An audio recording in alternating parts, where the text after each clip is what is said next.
우리가 있잖아요. 매일 오후 5시 5분 주진우 라이브. 지금 시각은 8시 30분입니다. KBS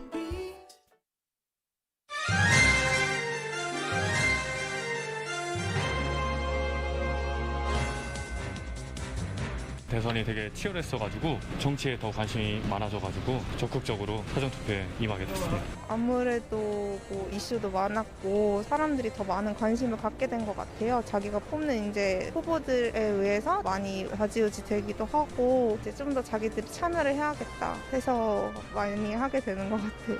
또 당일날 되면 또 어떤 일이 생길지도 모르고 해서 그래서 이제 좀 미리 봤습니다. 지방선거 안 해요. 투표에 관심이 없는 것 같아요. 후보들도 많고 딱히 세부적으로 어떤 사람이 어떤 공약을 가지고 있는지 잘 몰라서 자기가 지키고자 하는 바들만 정확히 지켜줬으면 좋겠어요. 가능하면 유권자 권한을 행사를 다 하고 있습니다. 자기 지역구 발전들 같은 거 그런 거를 좀 했으면 좋겠습니다. 안녕하십니까. 페트롤 전북의 함윤호입니다. 지난주 금요일과 토요일 이틀에 걸쳐서 사전투표가 있었죠. 들으신 것처럼 시민들 일찌감치 투표를 마친 분들 많았습니다. 자, 이번 사전투표율 전국적으로 20.62%를 기록해 역대 지방선거 중에 가장 높은 사전투표율이라고 하는데 우리 적은 24.41%로 잠정 집계됐습니다. 지난 4년 전의 27.81%보다는 3.4%포인트 낮지만 전남과 강원에 이어서 세 번째로 높게 나타났습니다. 자, 그만큼 이번 선거에 대한 관심이 역시 높았다는 것을 알 수가 있겠습니다. 선거 전 역시 매우 치열합니다. 교육감 후보들은 막판까지 명칭 사용 논란으로 시끄럽고 장수군수 선거에서는 금품 수수 의혹이 잇따라 제기되는가 하면 정읍에서는 지방선거 출마자 등 수십 명이 한 식당에서 단체 회식을 했다는 신고가 접수돼 경찰이 공직선거법 위반 여부 등을 조사하고 있습니다. 이 자리에는 민주당원과 현직 국회의원도 함께한 것으로 알려졌죠. 경찰은 회식의 성격과 당원들이 모인 경위, 선거 구민인 유권자들의 참석 여부 등을 밝히는데 수사력을 모으고 있습니다. 이렇게 이번 지방선거 그 어떤 선거 때보다 막판까지 혼란이 이어지고 있는데요. 안타까운 것은 정책과 공약 대결이 아닌 각종 잡음과 네거티브, 음해성 선거전으로만 얼룩지고 있다는 점입니다. 이제 사전투표를 하지 않은 유권자 여러분들의 마지막 선택만 남아있습니다. 끝까지 인물의 면면과 실현 가능한 공약들은 무엇인지 꼼꼼히 살피시고 현명한 선택을 꼭 하시길 바라겠습니다. 5월 30일 월요일 페트롤 전부 시작합니다. 오늘 아침 전북권 뉴스 살펴봅니다. 전북 선거관리위원회는 천우성 전북교육감 후보를 민주진보 단일 후보 명칭을 각종 선거 홍보물 등에 사용한 행위에 대해 허위사실 공표에 의한 공직선거법 위반 혐의로 전주지검에 고발했다는 기사. 이에 천 후보 측은 민주진보 단일 후보 명칭을 사용했다는 이유로 고발한 것은 민주진보 진영에 대한 모독이며 탄압으로 규정하고 전북 선관위의 선거 중립 의무 위반 행위에 대해 강력히 대처할 것이라고 밝혔다는 내용. 민주당 전북도당은 29일 보도자료를 통해 인터넷 매체 뉴스더원이 6일 지방선거 여론조사 결과 공표 금지 기간 이전에 실시한 뉴스더원 정읍시장 여론조사에서 더불어민주당 탈당 후에 무소속으로 출마한 김민영 후보가 이학수 민주당 후보의 오차범위 밖으로 앞서는 것으로 나타났다는 보도에 인용된 여론조사가 여론을 조작한 것 같다는 전문가들의 지적이어서 선관위 등 관계 당국의 신속한 조사가 요구된다고 주장했다는 기사. 국내외 주식시장이 하락하면서 국민연금 1분기 수익률이 마이너스를 기록했다는 기사. 최근 강원도 홍천군 돼지농장에서 아프리카 돼지열병이 발생해 바이러스 유입을 막기 위한 방역을 강화하고 있다는 내용. 고창군수 선거에 출마한 후보자들이 한빛 원자력발전소 내 사용 후 핵연료 저장시설 건설에 반대 입장을 밝혔다는 기사. 오늘부터 6주간 마사지숍과 피부 미용업소에 불법 행위를 단속한다는 내용. 익산시는 코로나19 장기화로 어려움을 겪는 소상공인을 위해 카드 수수료를 전액 지원한다고 밝혔다는 기사. 전북지방환경청은 6월 한 달 동안 토석 채취 현장이나 매립장 등 공사 과정에서 토사 유출이나 사면 유실 등 피해 우려가 큰 환경영향평가 사업장 25곳을 대상으로 특별점검을 실시할 예정이라는 내용이 있습니다. 오늘 아침 전북권 뉴스였습니다. 페트롤 전북은 유튜브를 통해 실시간 생중계해드리고 있습니다. 다시 보기도 가능합니다. 많은 의견과 제보도 해주시길 바라겠습니다. 월요일 시간 주요 정치 이슈를 짚어보는 시간이죠. 오늘도 두 분과 함께하겠습니다. 먼저 국민의힘의 정운천 국회의원 연결되어 있습니다. 안녕하십니까? 예, 안녕하세요. 예, 정운천입니다. 네, 더불어민주당의 신영대 국회의원 연결되어 있습니다. 안녕하십니까? 네, 안녕하세요. 예. 신영대입니다. 두 분은 사전 투표하셨습니까, 정 의원님? 예, 했습니다. 예. 신영대 의원님은요? 네, 저도 했습니다. 네. 자, 네. 여론조사는 이제 공표할 수가 없고 사전 투표의 어떤 결과는 나와 있습니다. 사전 투표율로 본 민심 두 분 어떻게 평가하시는지 정원춘 의원님. 뭐 역대 최고라고 하는 20.62%가 나오고 또 전라북도에서도 24%, 뭐 전남이 최고였어요. 31.4%가 나왔는데 예. 아마 이게 이제 정권 안정론, 뭐 국민의힘 지지율이 한 50% 막 넘어가고 또 뭐 민주당에서 야당 견제, 정권 견제론이 뭐 동반 상승하는 그런 거에 의해서 사전 투표율이 높아졌다고 이렇게 보고요. 또 저희 또 국민의힘에서는 처음에는 좀 부정선거 개념이 막 이렇게 나왔는데 그거보다는 뭐 그거는 뭐 의혹이고 그거보다는 실질적으로 사전 투표를 좀 많이 해서 뭐 결과를 우리 쪽으로 많이 가져오겠다는 그러한 뜻도 이번에 포함된 걸로 이렇게 생각합니다. 예, 신영대 의원님은요? 네, 이제 사전 투표가 지금 실시된 지가 거의 10년, 딱 10년 그렇습니다. 됐거든요. 예. 2013년도에 그때 처음으로 재보선거 도입된 이후에 지금까지 총 6차례 지금 선거 사전 투표가 진행되고 있어요. 그러니까 과거에는 이제 사전 투표율 자체가 그날 당일날 본투표 당일날 투표를 못하는 소수의 유권자들이 미리 좀 투표하는 행태였다고 한다면 지금은 좀 웬만한 분들이 조금만 시간 나면 그렇죠. 다 투표를 하기 때문에 진짜 사전 투표만 갖고서 민심을 정확하게 판단하기 쉽지 않은 것 같긴 해요. 예. 함에도 불구하고 이번에 사전 투표 높은 것을 조금 좀 자유적으로 해석하면 어쨌든 대선 패배 이후에 민주당의 지지자분들이 많이 상실감을 갖고 있었는데 이분들 투표를 포기하지 않을까 이런 걱정이 있었거든요. 근데 이번에 사전 투표를 보니까 좀 상당히 높게 나와서 그래도 어느 정도 좀 그분들이 좀 다시 뭐 힘을 내서 좀 선거 투표 행위에 좀 함께 참여하고 있는 거 아닌가 하는 이런 긍정적 전망을 저는 갖고 싶습니다. 예. 사전 투표에 대한 인식이 많이 바뀌었어요. 과거에는 뭐 부정선거 이런 지적도 있고 그런 인식이 사실 좀 많은 가운데 요즘에는 신영대 의원이 말씀하신 것처럼 10년 정도의 역사가 있다 보니 그런 경험 속에서 자진해서 이제 투표하시는 분들이 많아졌습니다. 그래서 국민의힘 소속 의원들 전원이 사전 투표를 하기로 했다고 하던데 같이 하시는 건가요? 그런 의미에서? 전번에 이제 4.15 총선이 어떻게 보면 뭐 그때 한 126군데가 부정선거 이렇게 소송을 걸고 해가지고 뭐 이제 그때 나올 때 뭐 배춘 잎사귀 뭐 한 번도 접혀지지 않는 투표지 뭐 정식 투표 도장이 뭐 좀 자체 문제가 있다 이런 부분적으로 이제 나오는 게 이제 재판에 걸려서 예. 좀 부정적인 부분이 많았어요. 근데 부정적인 부분이 많다가 보니까 사전 투표에서 너무 큰 차이가 날 수가 있는 거고 또 그 결과로 이렇게 나와서 지금 부정선거로 확정되지 않는 상태에서 이걸 가지고 문제 삼는다면 오히려 더 사실 중심으로 가야 되는데 말이 안 된다. 그러니까 오히려 이거를 확실하게 하기 위해서라도 우리 모든 국회의원들이 좀 사전 투표를 통해 가지고 국민들한테 뭔가 본을 보이자. 그래가지고 이번에 사전 투표율이 올라가는 그 효과도 가져온 것 같습니다. 예. 선거 전 마지막 주말 유세 현장에 함께 하신 것 같습니다. 뭐 두 분의 목소리 상태가 그렇게 썩 좋지 않은 걸 보면 힘주어 목소리를 내셨는데 투표하면 이긴다. 이 민주당이 이걸 계속 강조하고 있습니다. 뭐 전국적으로 어떻게 그 해석을 좀 해야 될 것인지 우리 지역 안으로도 들어와서도 함께 좀 폭넓게 이야기를 해주시길 바라겠습니다. 신 의원님. 실제 이제 그 여론조사를 보고서 격차가 많이 나면 이거 내가 투표해봤자 내가 지지하는 후보가 질 거야 이런 판단에 투표를 포기하는 경우가 상당히 많았거든요. 예. 그게 대표적인 예가 2010년도에 한명숙 후보와 그렇죠. 오세훈 후보의 선거였는데 그때 여론조사가 한 20% 이상 차이가 났었어요. 예. 그러니까 결과적으로 우리 지지자들이 어차피 내가 투표해봤자 이번 선거 졌어 하고 투표를 안 했는데 막상 선거 결과를 까놓고 보니까 오세훈 후보가 0.6%로 이겼거든요. 네, 그러니까 사람들이 내가 투표해서 이겼을 때 이런 판단을 했던 거거든요. 그리고 이것이 대표적인 예고 또 이제 뭐 많이 이용된 애들이 2010년 총선 당시에 정세균 후보와 오세훈 후보의 종로에서 투표 선거 대결했는데 예. 그때도 뭐 한 17%, 12% 차이가 나니까 이게 이제 뭐 이거 오세훈이가 이긴 거 아니냐 이런 판단이 있었는데 결국은 개표를 해보니까 정세균 후보가 압도적으로 12% 이상 차이로 이겼거든요. 예. 이런 걸 보면 실제 여론조사의 흐름과 특히 이제 총선이랄지 지방선거 같은 것들은 여론조사가 일회성으로 이루어지는 선거이기 때문에 그런 여론조사의 흐름과 예. 실제 투표 결과가 다르게 나타날 수 있다.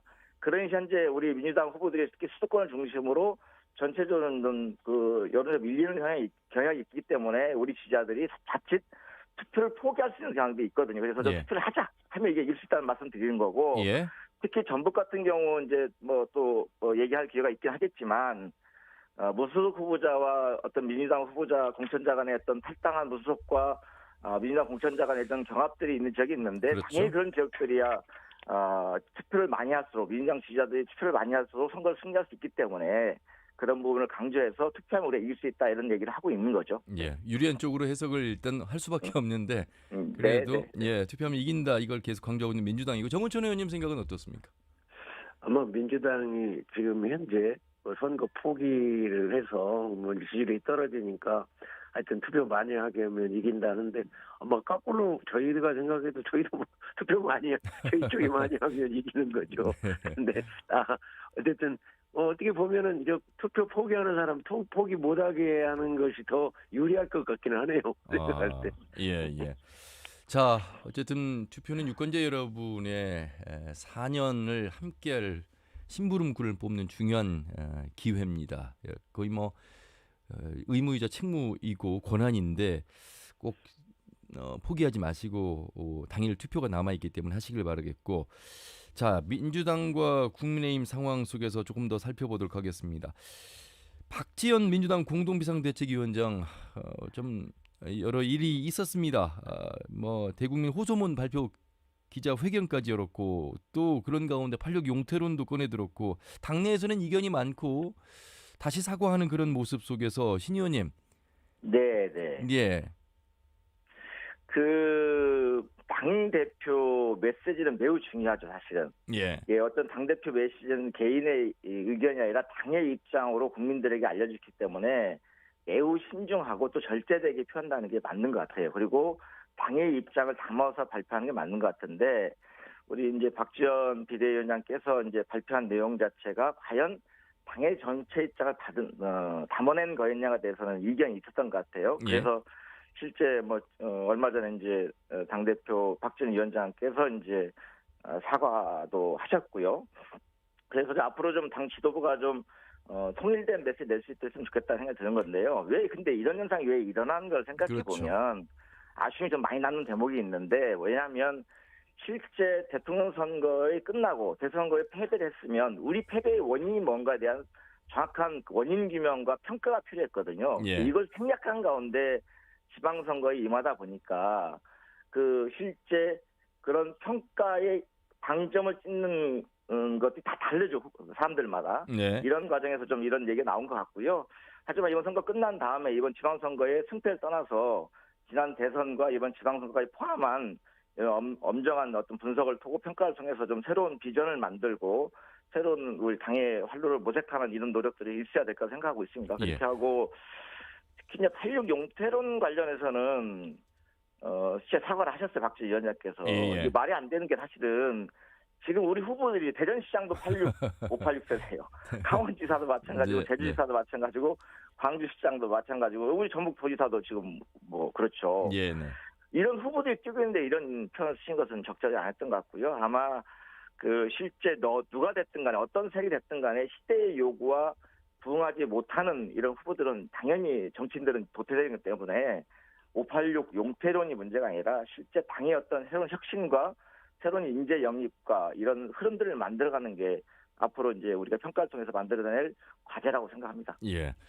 사실 김영춘 전 장관이라든지 우상호 의원 이런 가운데 내에서도 불출마 내지는 정계 은퇴 이런 이제 내용들이 계속 나오고 있기 때문에 아마 그 내용에 들어가서는 또 다시 해석을 좀 해봐야 되겠습니다만 국민의힘 차원에서 이준석 당 대표도 지난주 예정이 없던 기자회견을 열어서 민주당이 박 위원장의 호소문을 두고 선거를 앞두고 급작스럽게 시도하는 변화 평가절하를 했습니다.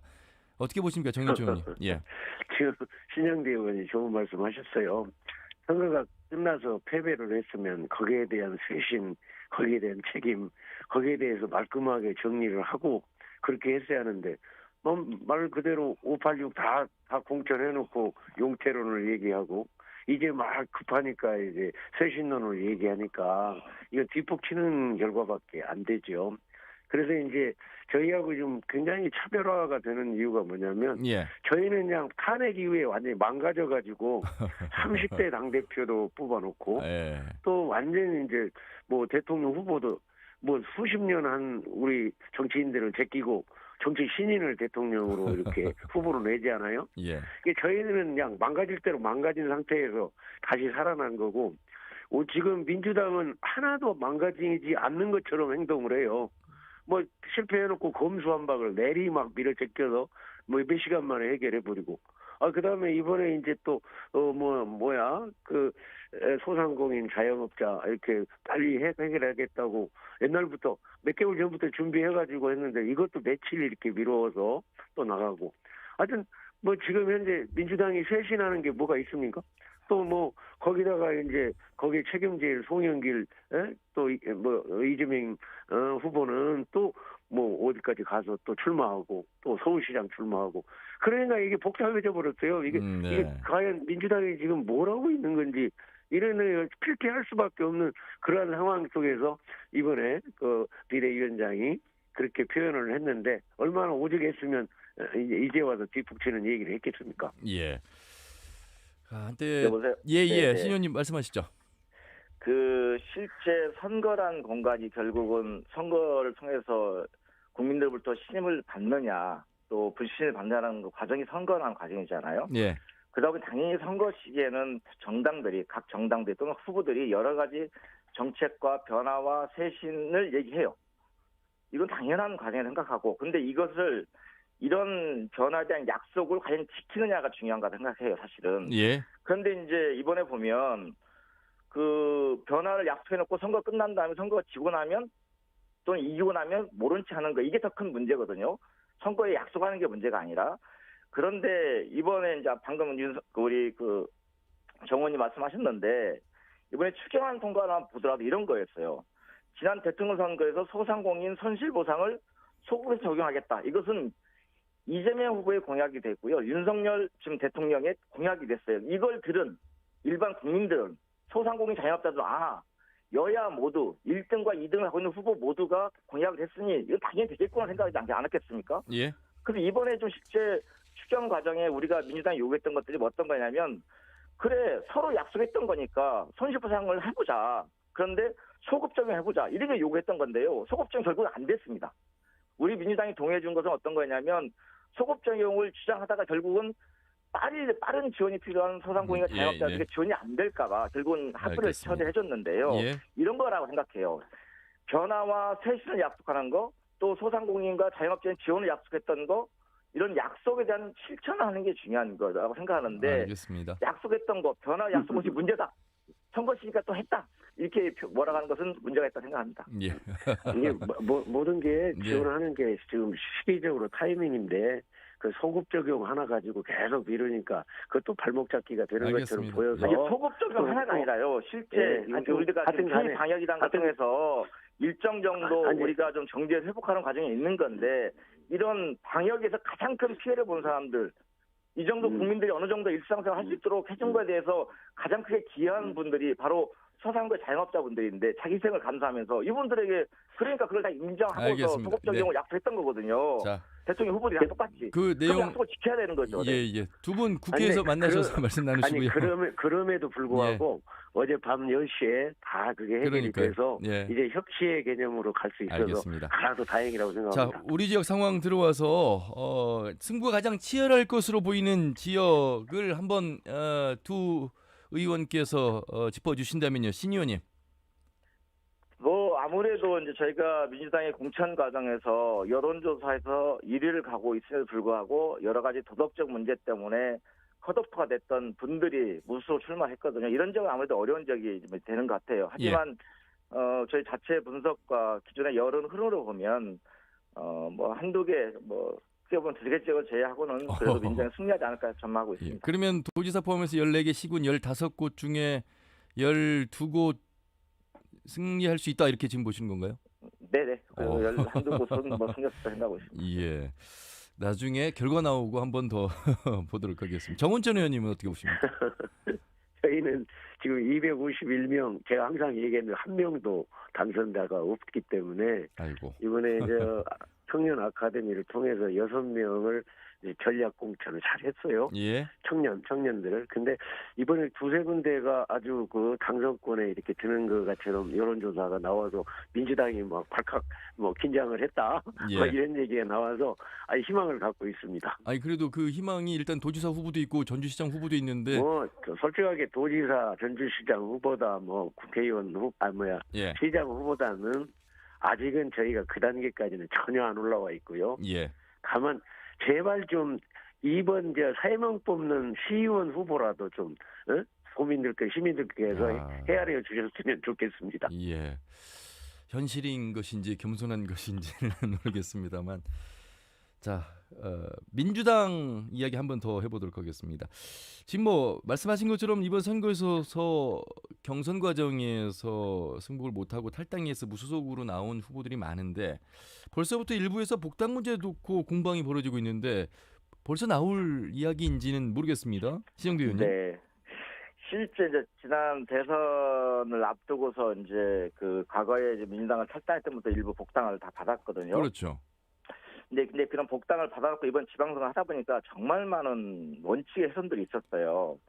그리고 이제 그러다 보니 실제 이번 대선 과정에 그 복당을 받았던 것 자체가 대선에 과연 기회를 했는가에 대한 평가도 엇갈리고 있습니다. 아, 그렇습니까? 이런 건데 결국은 그 이번 무소속 탈당하신 분들에 대해서는 아마 제가 볼 때는 복당은 불가할 겁니다. 특히나 그냥 좀 선으로 해석하더라도 큰 선거를 앞두고 당의 세를 넓히기 위해서 복당자들 일부 받을 수 있을 텐데 이번에 탈당하신 분들은 다음 지방선거가 4년 후잖아요. 예. 대통령 5년 후에 있습니다. 대통령 선거 1년 전에 굳이 지방선거를 앞두고서 이런 무소속 탈당하신 분들을 무소속 출마하신 분들을 당의 결정에 따르지 않으신 분들을 다시 받을 이유가 없는 거고요. 예. 그리고 아마 이번 지방선거 끝나고 여러 가지 대선 평가하는 과정에 과연 탈당과 복당을 반복하는 분들을 우리 당에 받았을 때 예. 우리 당세 확장에 대선 승리에 우리 선거 승리에 과연 기여할 수 있는가에 대해서 아마 명확한 평가가 있을 거예요.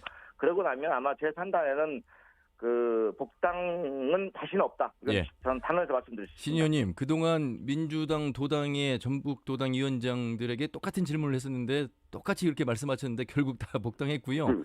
사실 네네. 민주당 영입 1호인 김관영 지금 도지사 후보도 6년간 떠나 있다가 복당하고 도지사 후보가 민주당에서 됐거든요. 뭐 이런 민주당의 과정 속에서 또 그렇기 때문에 많은 후보들이 이런 이야기를 하는 것 같고 정원천 의원님, 예, 제가 보기에도 민주당은 이해관계에 따라서 이번에 그냥 결정적으로 또 그렇게 안 받겠다고 다 받아들였지 않습니까? 어떻게 그런지 민주당을 믿겠습니까? 또 민주당의 운동장에 그 언저리에 있는 지금 무소속들이거든요. 그럼 그분 당선되면 다시 또 민주당으로 갈라갈 거고요. 다만 이제 저희 당의 입장에서는 이 기울어진 운동장을 제대로 바로 세우고 또 전라북도의 진정한 발전을 위해서라면 무소속 5명, 6명이 전부 우리 당으로 와버렸으면 좋겠어요. 예. 그러면 진짜 경쟁이 되어가지고 진짜 그렇습니다. 그래가지고 좀 전라북도의 미래를 좀 설계낼 수 있는 그러한 또 경쟁할 수 있는 또 투명한 그런 정치 시대를 좀 열어야 되겠다. 아니 제가 오직 가면 이제 예. 시의원 몇 명이라도 건져야 되겠다는데 그렇게 좀 시장들이 좀 들어오면 정말 중앙과 통로 역할을 해서 전주 전라북도 발전을 크게 시킬 수 있는 계기가 될 수 있는 거 아니겠습니까? 정 의원님, 사실 기대하고 이번 대선에서 이영우 의원 그렇게 민주당 가고 싶었는데 못 가고 결국 국민의힘 윤석열 후보의 손을 잡았고요. 조배수 후보도 마찬가지입니다. 사실 무소속 정치인들 국민의힘에서 노력을 하면 입당 전략 가지고 노력을 하면 가능성이 있을 거라고 보십니까? 정 의원님? 저요? 예. 아니 이제 왜 가능성이 있냐면요. 예. 과거의 진보 보수다 이런 개념이 많이 없어졌어요. 윤석열 정부에서 아니 이거 뭐야 한덕수 총리로 모시지 않습니까? 예. 민주당에 계신 분이거든요. 그러니까 이러한 이제 민주당이다 저 진보다 보수다를 떠나서 진정한 실용주의 쪽으로 지금 가고 있기 때문에 예. 거기에 전북 발전을 진정으로 시킨다면 한번 우리 당으로 올 수도 있다. 그것이 이제 도민들이 그렇게 해봐라 이 정도 분위기가 바뀐다면 당연히 올 거다. 저는 이렇게 보고 기대하고 있습니다. 예, 신 의원님 마무리 발언 짧게 네. 좀 해주시죠. 이게 어쨌든 무소속 후보자들이 국민의힘을 가든 무소속을 유지하든 전혀 관계가 없습니다.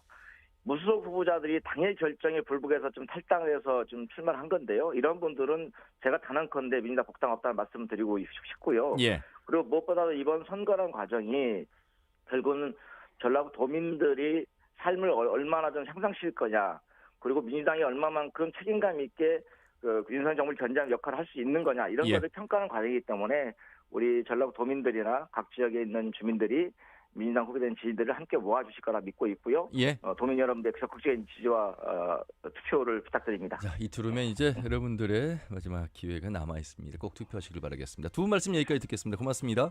네, 감사합니다. 예. 고맙습니다. 자, 오늘은 지방선거 후보 광고 관계로 56분에 마무리를 하도록 하겠습니다. 내일은 교육감 후보자 토론회가 있는데요. 서거석 후보가 불참한 가운데 인터뷰가 있습니다. 자, 이 후보자 토론회가 아닌 인터뷰 형식으로 천우성 후보, 김윤태 후보와 천우성 후보 인터뷰 전해드리도록 하겠습니다. 내일 인사드리죠. 함윤혜였습니다. 고맙습니다.